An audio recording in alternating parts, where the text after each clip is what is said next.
정부의 가계부채 대책 시행에도 지난 한 달 동안 가계빚이 3조 원 늘었습니다.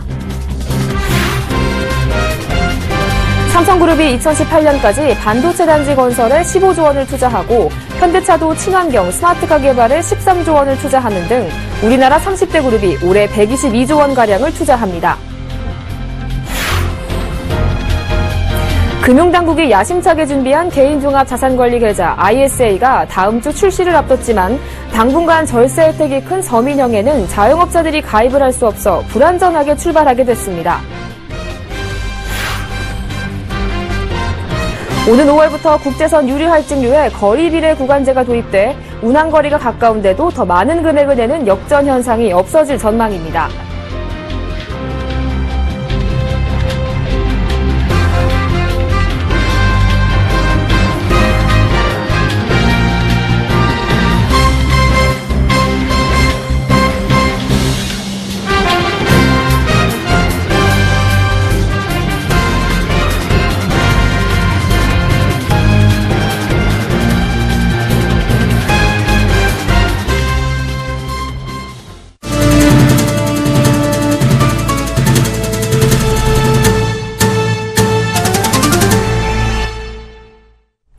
여러분 안녕하십니까? 3월 9일 센 경제현장 오늘의 주요 뉴스입니다. 정부의 가계부채 대책 시행에도 지난달 가계부채 증가폭은 예년 수준을 크게 웃돌았습니다. 오늘 한국은행이 발표한 내년 2월 중 금융시장 동향 자료에 따르면 지난달 말 현재 은행권의 가계대출 잔액은 644조 2천억 원으로 한 달 동안 3조 원 늘었습니다. 월간 증가액은 지난해 3조 7천억 원보다 7천억 원 줄었습니다. 가계대출에서 주택담보대출은 482조 5천억 원으로 한 달 사이 2조 7천억 원 늘었습니다.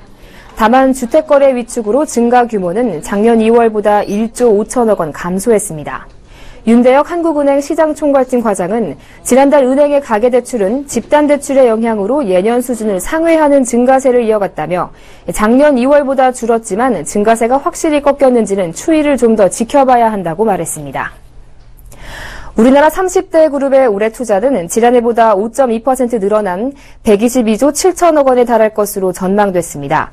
전국경제인연합회에 따르면 30대 그룹은 올해 시설 투자에 전년보다 7.1% 증가한 90조 9천억 원, 연구개발 투자에는 전년과 비슷한 31조 8천억 원을 들일 것으로 추산됐습니다.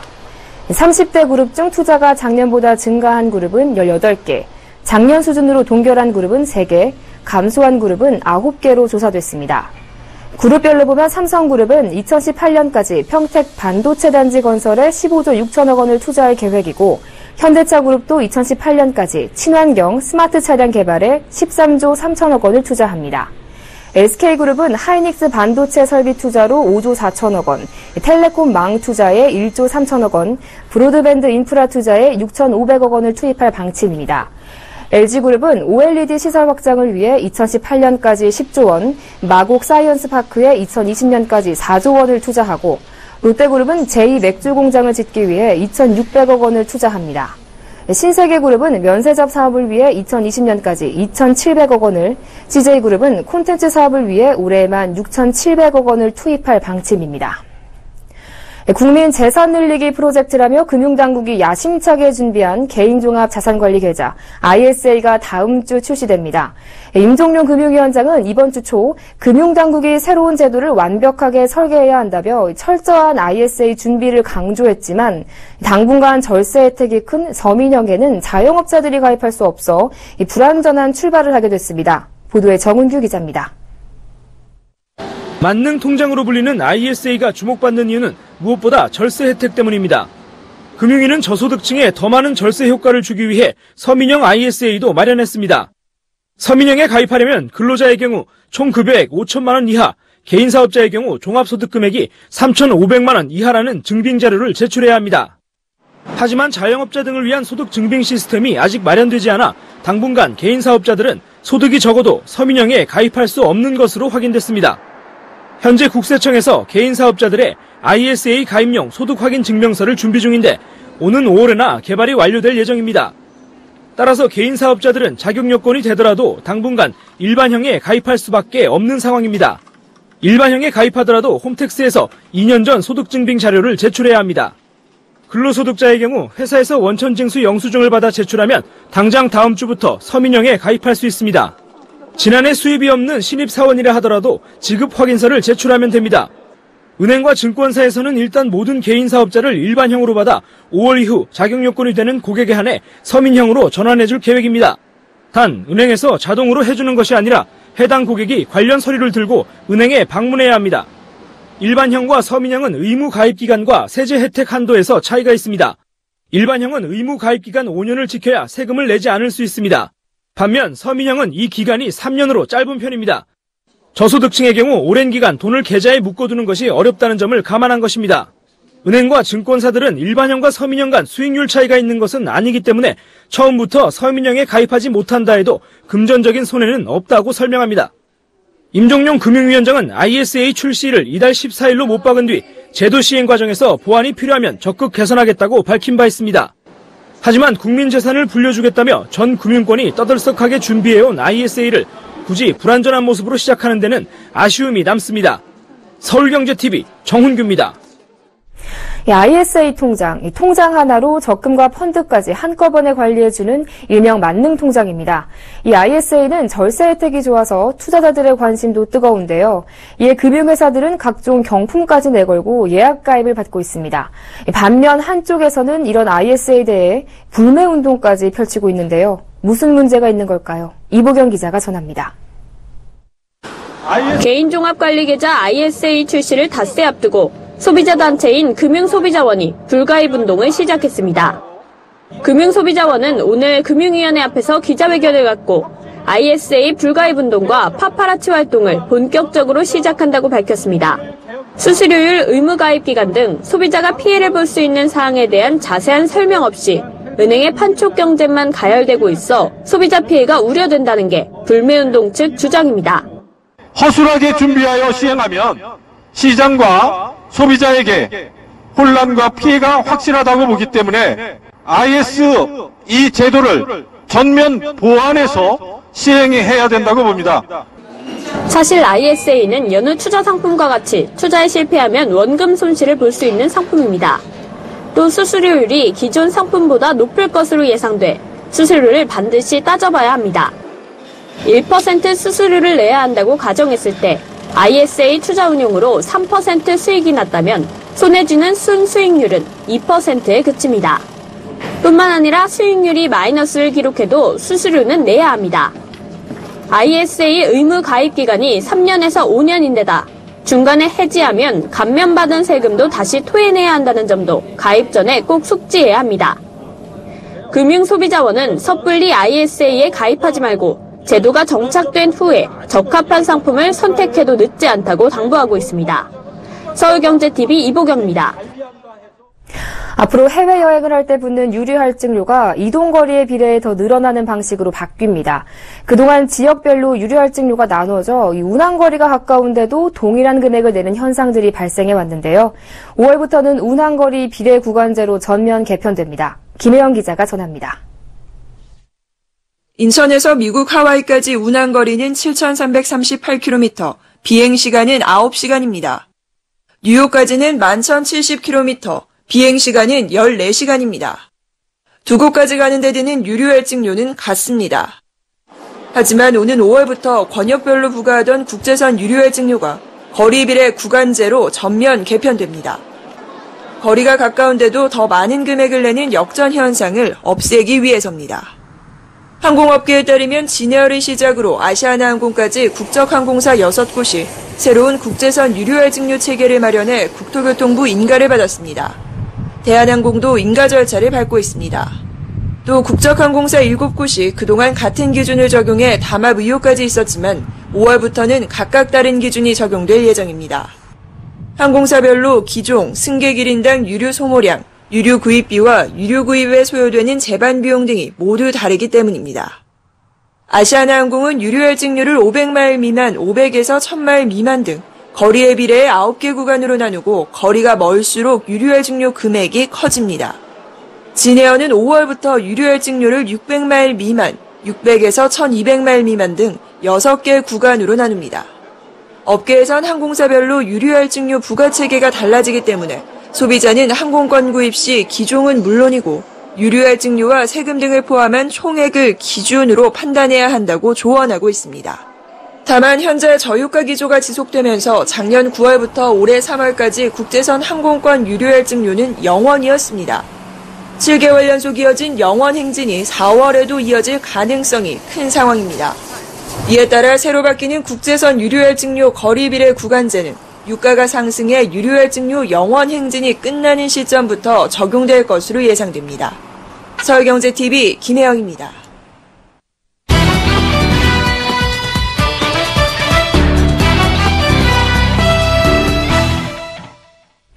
삼성을 비롯한 주요 그룹들의 올해 상반기 공개 채용이 본격적으로 시작됐습니다.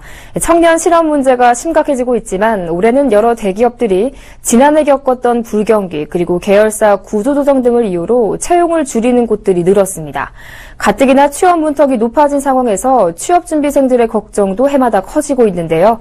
바늘구멍만큼 좁아진 취업문을 뚫기 위한 공채 정보들 보도국 한지희 기자와 함께 알아보겠습니다. 안녕하세요. 네, 안녕하세요. 네, 우선 이번 상반기 공채 소식에 취업준비생들 분위기는 어떻습니까? 네. 올해 청년 실업자 수는 약 41만 명으로 작년에 비해 18,000명이나 증가했는데요. 이렇다 보니까 청년 실업률도 사상 최고치로 뛰어올랐습니다.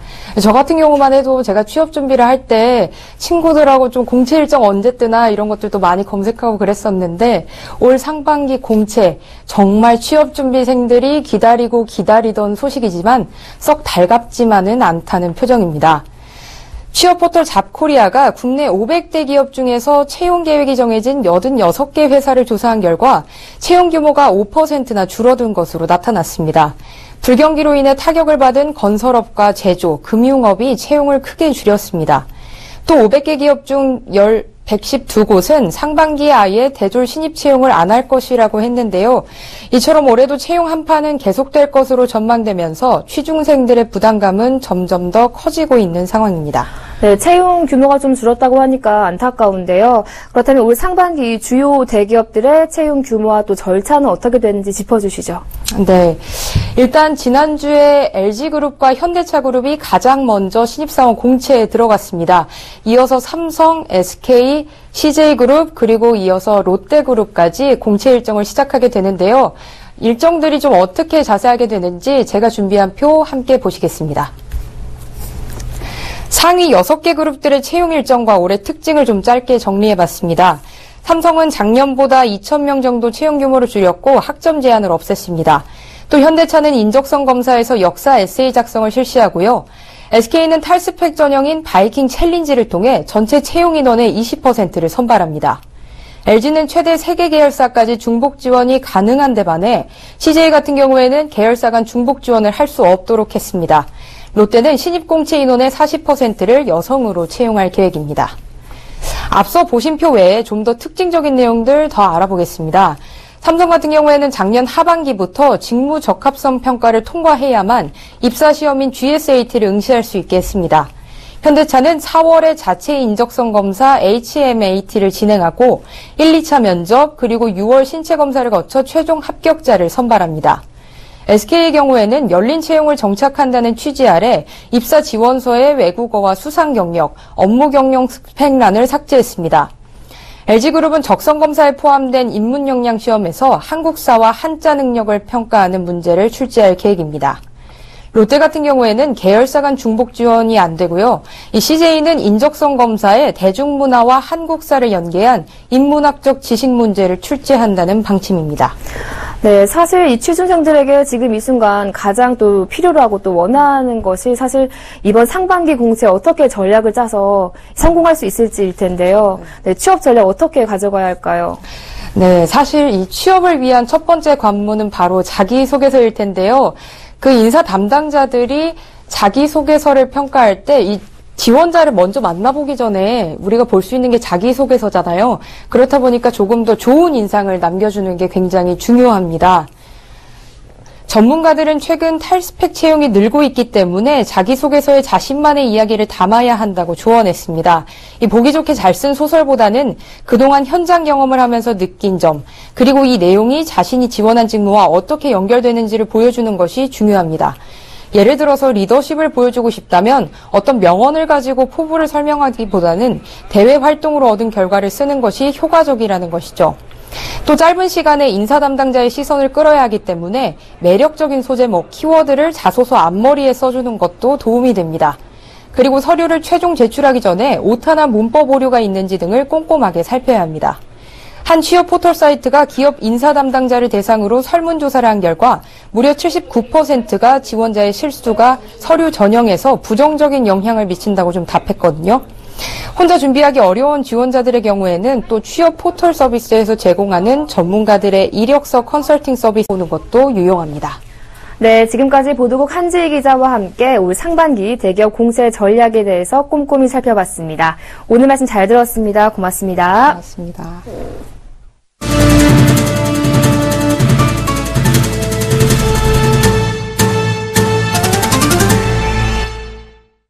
네, 올봄 전국에서 10만 가구에 육박하던 아파트 전세 계약이 만료됩니다. 수도권에서만 6만 가구가 쏟아져 나올 예정인데요. 전세난 해갈의 단비가 될지 주목됩니다. 양한나 기자가 전합니다.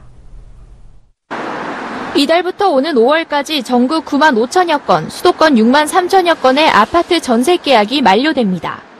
부동산 114에 따르면 지난 2014년 맺어진 전세 계약 가운데 2년 계약 만기가 도래하는 건수는 이달 36,361건, 4월 3470건, 5월 28,650건입니다. 시도별로는 경기가 총 3560건으로 가장 많고 서울이 26,764건, 인천 6,155건 순입니다. 서울에서는 강남구와 노원구, 송파구가 2,000건 이상이고 그 밖에 강서구는 1,542건, 서초구는 1,486건, 양천구는 1,460건입니다. 경기도는 남양주시가 2,000건 이상, 동탄 신도시가 있는 화성시가 1,464건, 광명시는 1,382건으로 많았습니다. 읍면동으로는 노원구 상계동이 1,130건으로 전국에서 가장 많았습니다. 양천구 신정동과 광명시 하안동도 600건 이상의 아파트 전세 계약이 5월 내에 만료됩니다. 서울은 강남구 개포동이 570건, 송파구 잠실동이 548건, 양천구 목동이 548건 등 500건 이상의 아파트 전세 계약이 만료될 예정입니다. 이 같은 소식에 전세 수요자들의 관심이 몰릴 것으로 예상되지만 전세난을 안정시키기에는 역부족일 것으로 보입니다.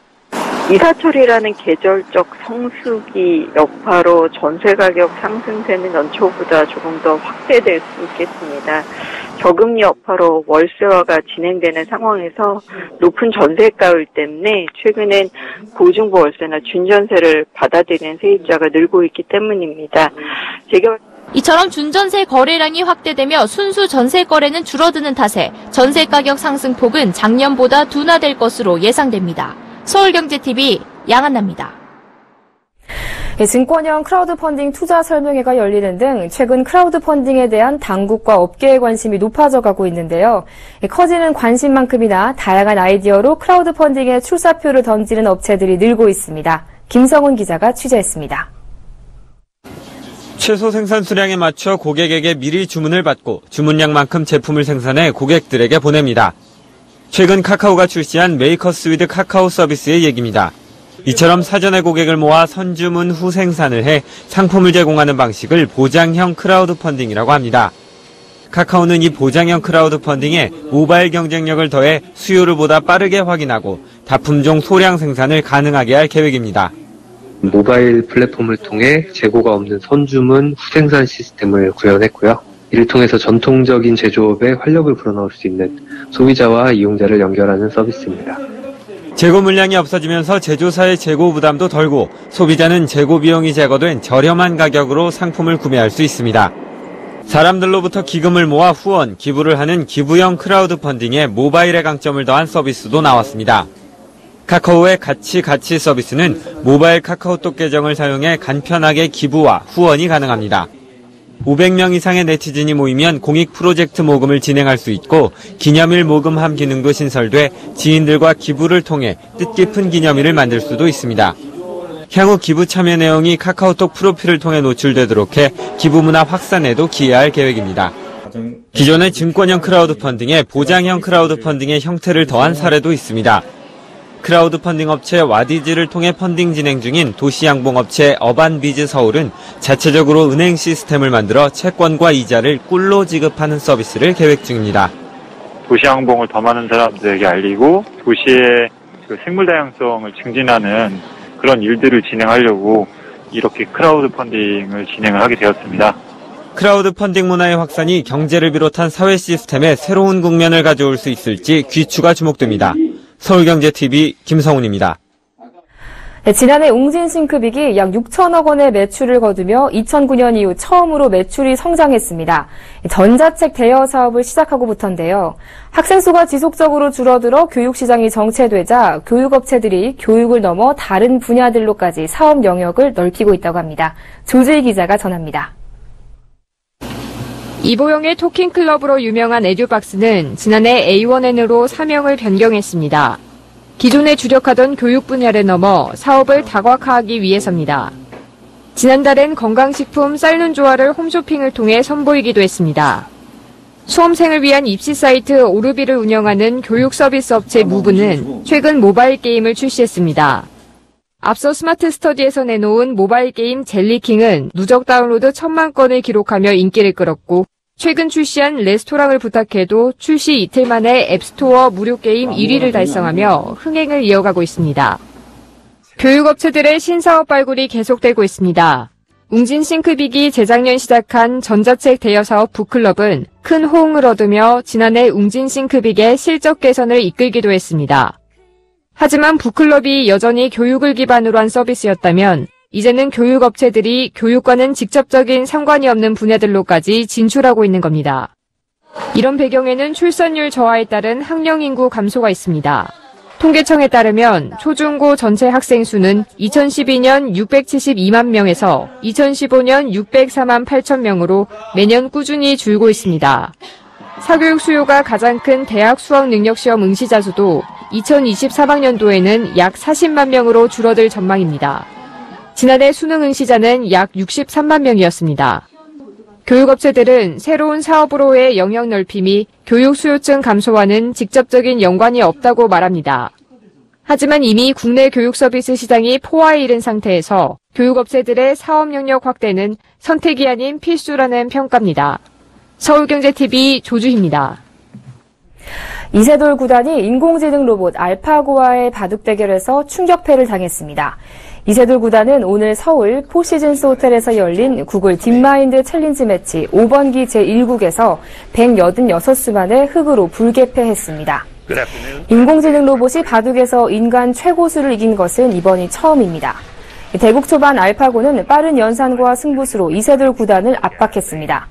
경기 중반에는 알파고가 엉뚱한 실수를 하며 이세돌에게 판을 뒤집을 수도 있는 기회도 줬습니다. 하지만 경기 끝으로 갈수록 알파고는 냉정하게 격차를 벌렸고 대국 도중 이세돌 구단은 연겁 후 고개를 흔들기도 했습니다. 열세에 처한 이세돌 구단은 역전이 불가능하다고 판단, 바둑돌을 던지며 불개패를 선언했습니다. 오늘 14일까지 총 5판을 두는 이번 대국의 두 번째 판은 내일 오후 1시에 진행될 예정입니다.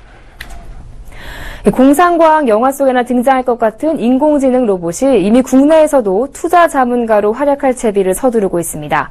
금융권에 따르면 은행과 증권사들은 올해부터 인공지능 자산관리 시스템인 로보 어드바이저를 속속 선보이고 있습니다. 로보 어드바이저는 로봇을 뜻하는 로보와 자문가를 뜻하는 어드바이저의 합성어입니다.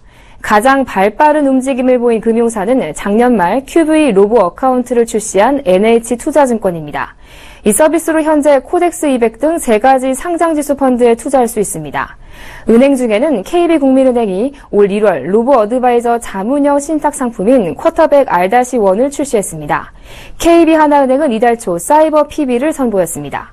삼성증권은 직접 개발한 로보 어드바이저를 올 상반기 중 내놓을 계획입니다. 현대로템이 서울 양재동 현대차그룹 본사 사옥을 떠나 경기도 의왕연구소로 이전합니다. 현대차그룹의 종합중공업회사인 현대로템은 오늘 창원 공장에서 3분기 경영혁신안을 발표하고 적자 탈출을 위해 비상체제로의 전환을 선언했습니다. 그 일환으로 현대로템은 이달 말부터 철도와 플랜트, 중기사업부, 구매, 지원 등 총 500여 명 규모의 조직을 의왕연구소로 옮깁니다.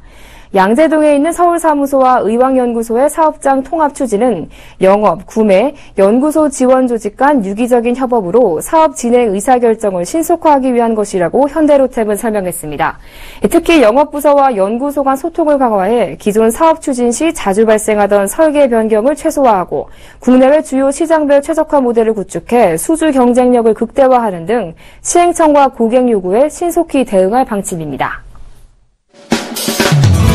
농림축산식품부는 쌀 시장 안정을 위해 지난해 생산된 쌀 15만 7천 톤을 추가로 사들여 시장에서 격리하기로 했습니다.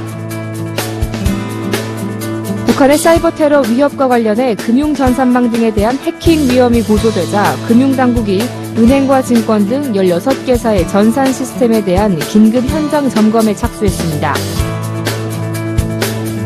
신격호 롯데그룹 총괄 회장이 정신건강 문제를 점검받기 위해 4월 말까지 서울 종로구 서울대병원에 입원해 2주 정도 검사를 받을 예정입니다. 메르세데스 벤츠가 준대형급 프리미엄 세단 E클래스의 완전 변경 모델을 오는 6월 국내 출시합니다. E클래스의 풀체인지는 지난 2009년 이후 7년 만입니다.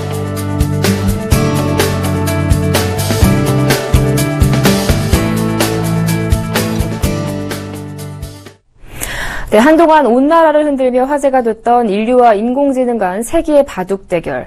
그 역사적인 첫 판의 승리는 인공지능이 가져갔습니다. 인공지능이 과연 어디까지 갈 수 있을지 경외감이 들면서도 한편으론 인류의 패배에 아쉬운 마음도 드는 것 같습니다. 남아있는 4번의 숨막히는 대국도 기대해보겠습니다. 생 경제 현장 여기서 마칩니다. 시청해주신 여러분 고맙습니다.